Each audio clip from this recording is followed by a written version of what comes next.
बिस्मिल्लाहिर्रहमानिर्रहीम। अस्सलाम वालेकुम। आप देख रहे हैं DNN न्यूज और मैं हूं गुलाम ज़हरा।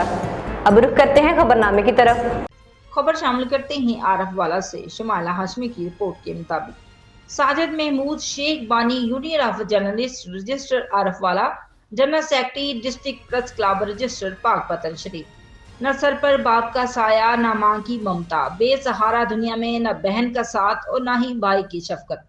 अकलौती यतीमी के साथ नवाही गांव 57 EB की रहायशी मस्कीन अल्लाह रखी दुनिया में बिना अपनों के बेसहारा ससुराल के जुल्मों सितम से मुतासरा, इंसाफ के हसूल के लिए दर बदर के धक्के खाने पर मजबूर।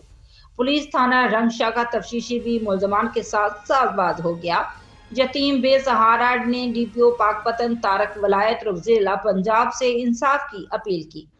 आरफ वाला के नवाही गांव 57 EB की राशि यतीम अल्लाह रखी से उसके मलकीती 1 एकड़ जमीन को ससुरालियों ने बहाने से फरोख्त कराकर एक मकान खरीद कर खावन ने अपने नाम लगवाकर तशद्दुद करते हुए घर से निकाल दिया था।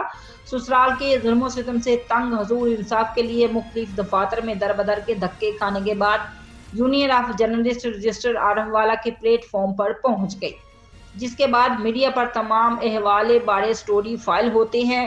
पुलिस ने 124 मुकदमा दर्ज करते हुए मुलजमान को गिरफ्तार कर लिया। इकबाल बयान जुर्म के बाद मुलजमान की जमानतें हाई कोर्ट से भी खारिज हो गई।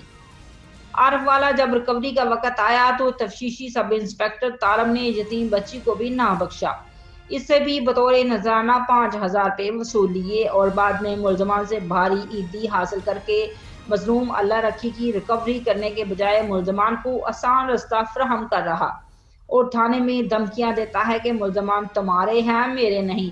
मुतासरा बच्ची ने मीडिया से गुफ्तगू करते हुए कमांडर पुलिस पाकपतन तारक वलायत और वज़ीर आला पंजाब मोहतरमा मरियम नवाज शरीफ से अपने साथ होने वाले जुल्म पर हसूल इंसाफ की अपील की और सब इंस्पेक्टर तालब के खिलाफ इंक्वायरी करवाकर इस्लाह अहवाल का मुतालबा किया है। अब तक के लिए इतना ही। मजीद खबरों के लिए हमारे साथ रहिए।